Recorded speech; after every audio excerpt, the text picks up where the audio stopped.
I highly recommend this because it's not a fantastic big walk, but it's still getting back out in nature, and it's quiet, well, pretty reasonably quiet.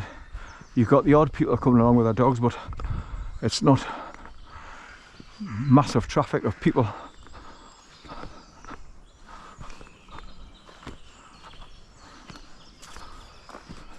Right, so the house is just up there, the back of those trees straight ahead. That's where I'm going up to in a minute when I get around this corner. This is where it hits your legs muscles, just this last bit going up towards where the house is, because it's quite steep, like I say. It's alright going that way back down. I can see the windows of the house there now. Well, that's the road going along to my right. I'll be up there on the road soon.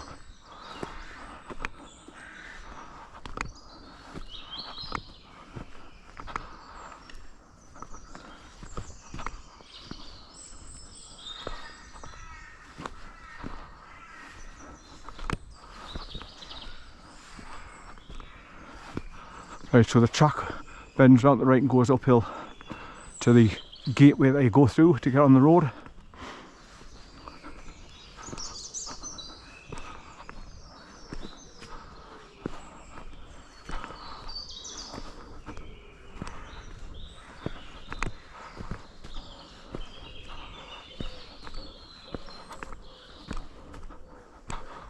And as you can see, with any path, when it's been raining, you always get these big mud patches. It's all soggy mud and water, with the water running downhill. But there's the house that'll be going up and round past in a minute.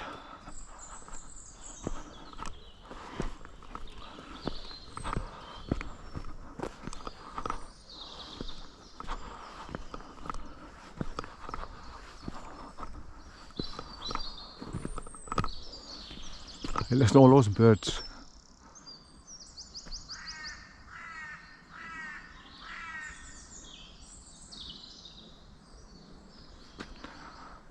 It's nice to get out into the countryside, away from all the noise in the towns and the smog of the car exhausts. Breathe fresh air.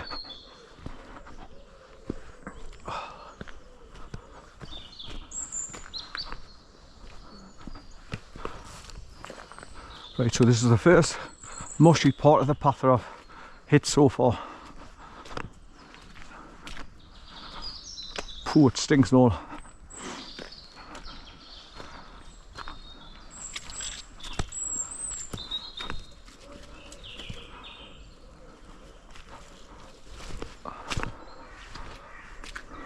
Right, up and round to the road.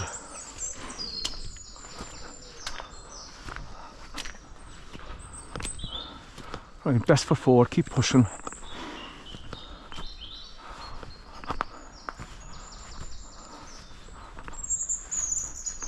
Right, walking these leaves now, dry off all that mud.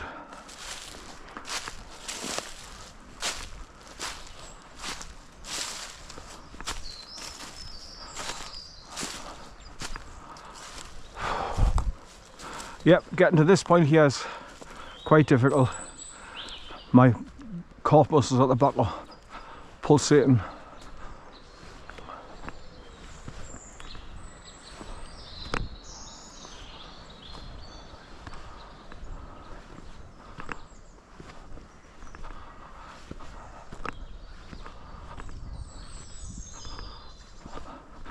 So these batteries, like I say, they're the green Cree breast 2500 milliampere hours, and with recording at 1080p I get 2 hours out of a fully charged up battery.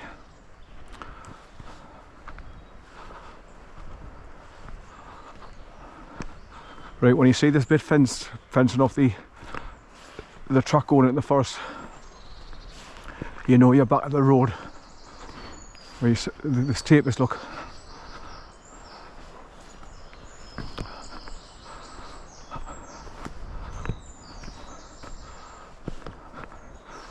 Right, the last few feet going uphill, up here on the road.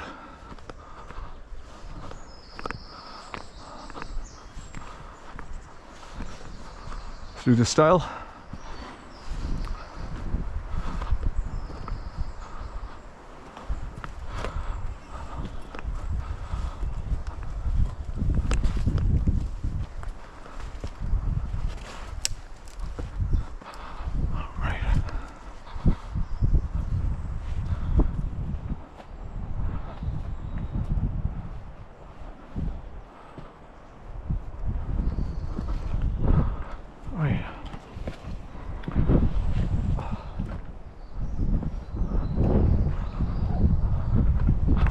So there you have it, and that's the road that the people that live here come along to get to their property.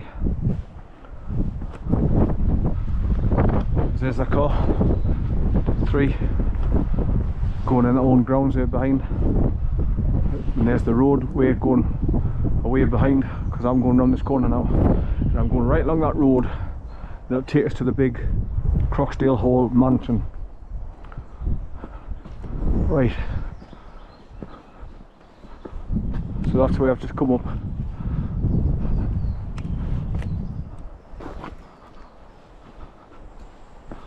Right, so it's just about half a mile along this road now to the CROXDALE Hall estate. Well, half a mile, 3/4 of a mile. Run about there.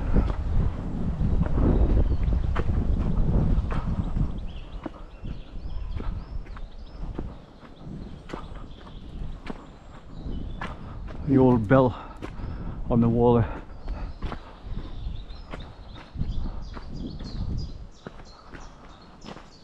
Right. So I'll just follow this road all the way along now to the CROXDALE Hall. It's got the same alloys as me, off the R design. Oh, shit, wasn't expecting that. He jumped at my skin when the dog barks. Hello, little one. Hello. Hello, you. I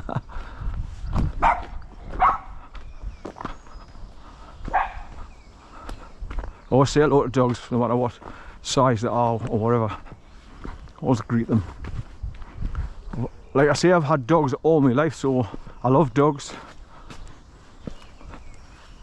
We've had cats before as well in the family, but I've always had dogs. Always been a dog person. Right, so you go around a series of S-bends, then you just drop down to the CROXDALE Hall.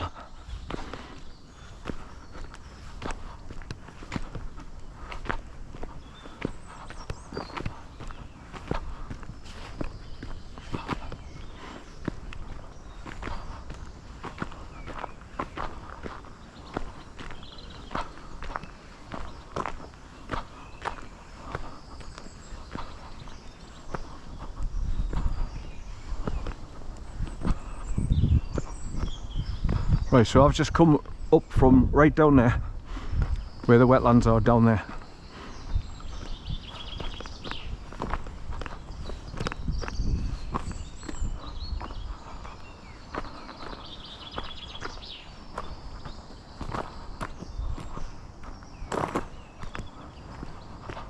Now, this has been a big tree that I've had to saw after it's fallen over the road. There's the other half of it. Right. Somebody else must be walking past that dog for a bark like that. Right, so like I say, the wetlands are down there. I was right down there, walking along.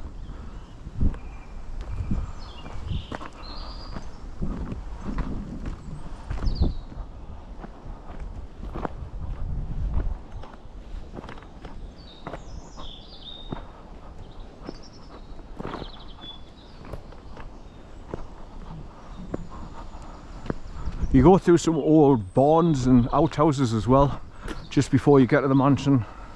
Quite interesting. Old coach houses.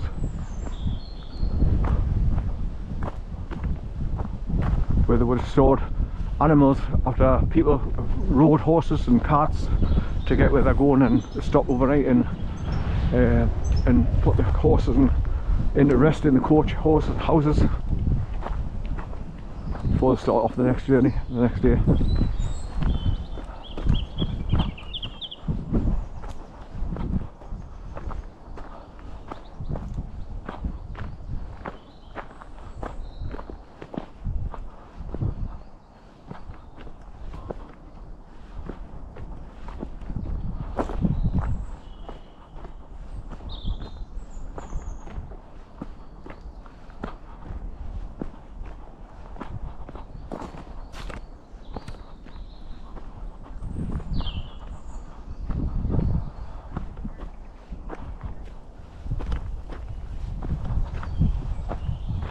So you can see you're quite a way up. I thought so when you had passed the dog barking, there's people behind us. So I'm now heading back away from walking along the bottom there where the wetlands are. So I'm just going back parallel to where I was down there, but by road.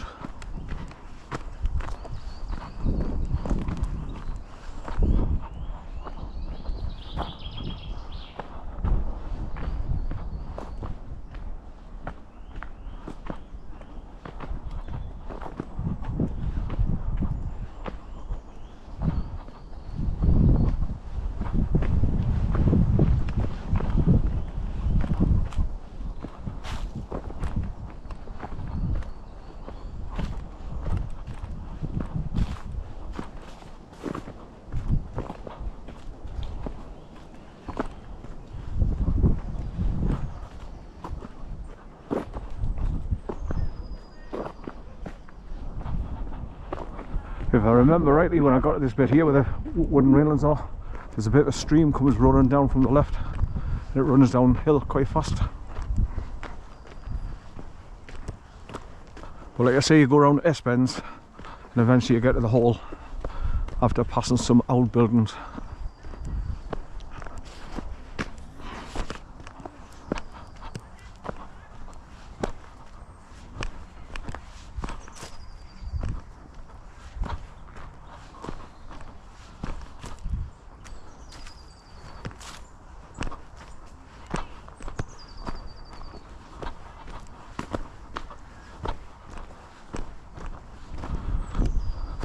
Now if I remember rightly, I'm sure there's some sheep in the field on the right hand side as I'm going back down towards the CROXDALE Hall.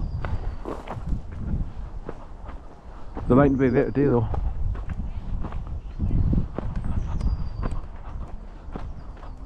Right.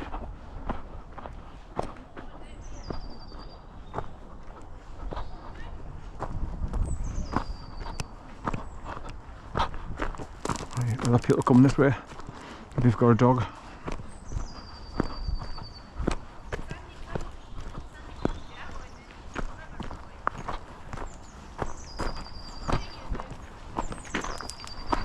Have we got the right time, please? Sure. Your mobile. Hello. Sorry? 11:30. Thank you very much, sir. Enjoy your day. That's all right. Smell my dog, probably. Maybe, yeah. Looking for treats. Hello, Lillian. Hello.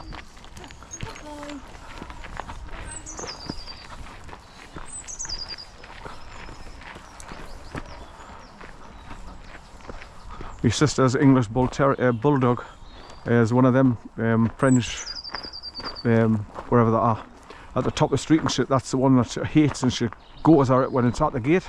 It goes backwards and forwards at the gate, growling at her and wanting to get at her, and she guns at that. They absolutely hate each other. So I've got to keep shouting at her no and pulling on her leader. And I'm trying to train her to stop wanting to go for the dog. 11:30, so what time did I leave the car? Was it 10 o'clock? Right, I'm getting a few more droplets of the wet stuff.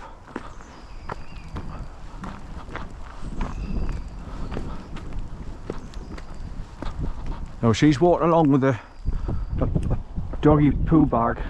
She's tied it in a knot after picking the side up now. If there's no bins anywhere, she'll just chuck it down on the ground somewhere. And that's what's happening all over the country since the start of this campaign about people picking their dog poop up and buying plastic bags which don't break down, they don't rot. So when you chuck a plastic bag down, it'll be there for 50 years before it breaks down. But whereas if you leave the dog's poo in the grass, it'll just dry up and crumble and drop down into the ground, and naturally we don't get these eyesores of plastic bags hiding it up with dogs shit left, and they chuck them up and hanging off trees and everything. It's a health hazard and a blot on the landscape.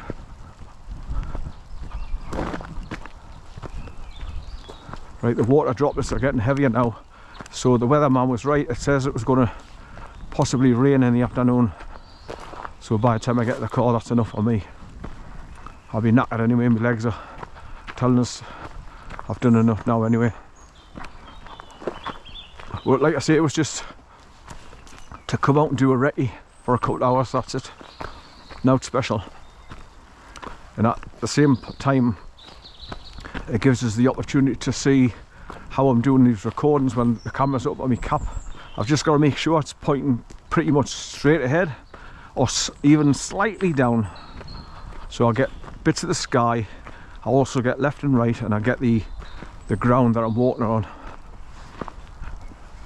so people can see the kind of terrain I'm on.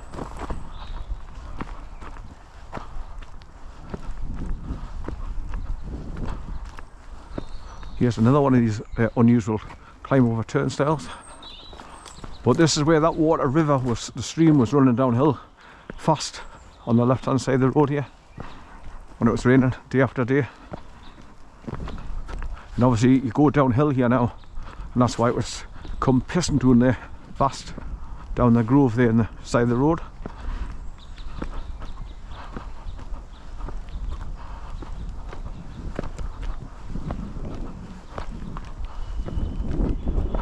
So as you can see, there's hardly any traffic apart from the cars that were coming up to the mansion, but there's now coming from behind, nothing around that way. So you're alright to let the dog off the leader walking up and down here.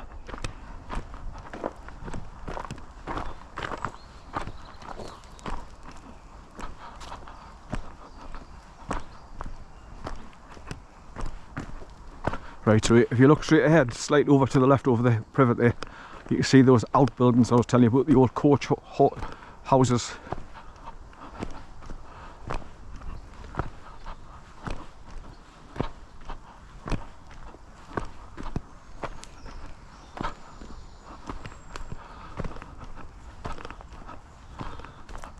Right, so this is the area I'll be looking over the field to see if there's any sheep or horses or anything.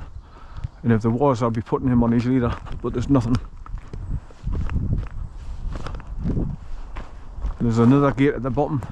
That's where you normally see some animals. I can't remember what I saw, but I remember seeing something.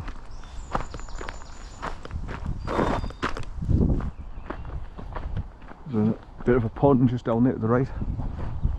You can see the water droplets creating circles on the water surface when they're dropping down to the trees.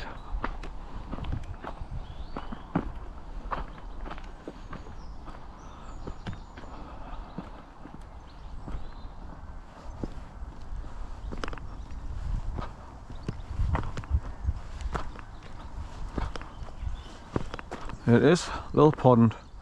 You can see all the little circles where the water's dropping through the trees and dropping on the water. Right, high privets both sides of the road this time, going down. But at least it's downhill now.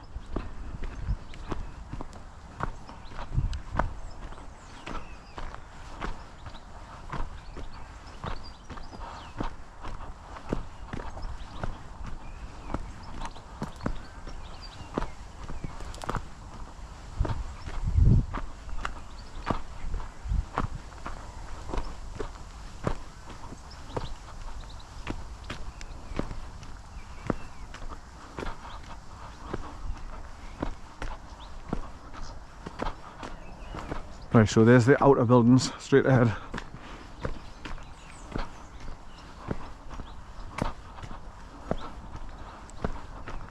I'm sure I left the car at 10 o'clock, so if it's 11:30, this battery's been going for an hour and a half, and it normally lasts 2 hours. So I should just about get back to the car or Sunderland Bridge, the street, without be going along past the church.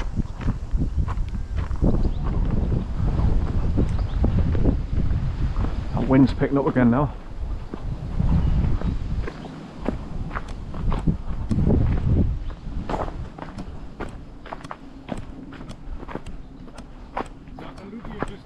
Aye. We're looking for our friends, we couldn't find them. We're All looking right. for some other people, but they six should be of on them. this route. But Oh, right. I was just wondering when you're going back in the same direction. I thought, you obviously don't know about this road that takes you back down past the mansion. yeah, we're just going to walk a little bit more and see if we see them, and Okay. then if not, we'll give it up. Well, good luck. Thank you. Bye-bye now.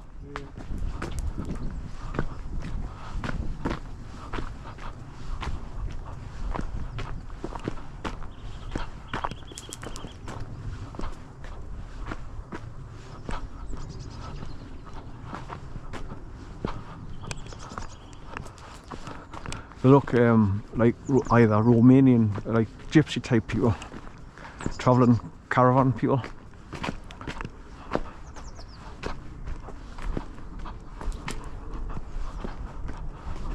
Right.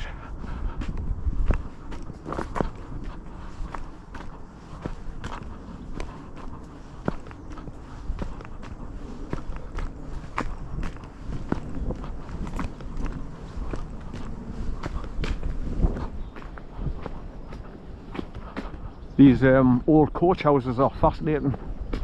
The shape of that and storage.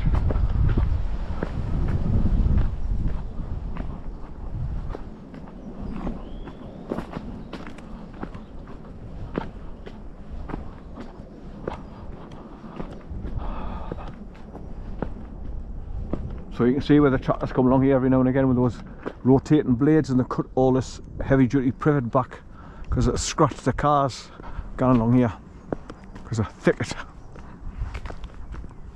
Right, so we go around this left hand bend and past the coach houses, then round the right and then drop down the mansion. And I think this is the gate where if there's animals in the field, you see them from here. I'm sure sometimes there's sheep in this field, obviously because it's nice grazing grass for them.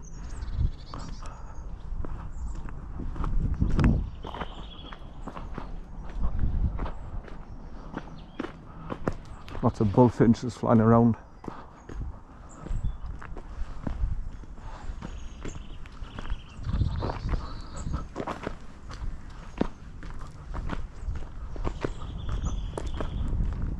It looks funny where they've grown from roots from the ground. They've gone up the side of the building, up over the guttering, and then started growing up the roof.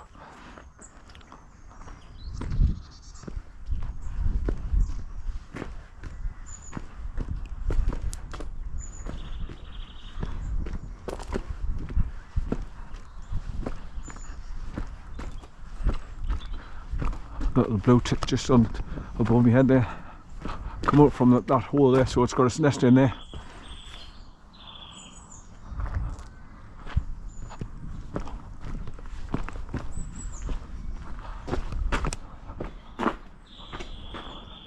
Quite a tall building this.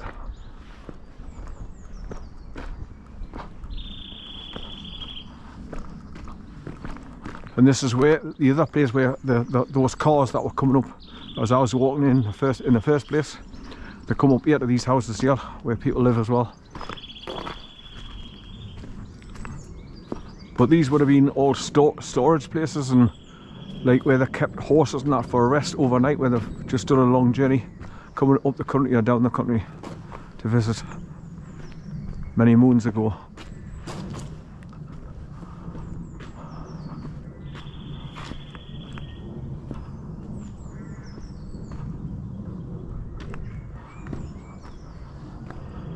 Right, so the mansion's just down here, look. It's got the rounded walls on the corners, with the windows. And there's a bit of an old chapel church thing here on the right. You can see the bell in the tower where they would have rung the bell to let the villagers know time to come to church.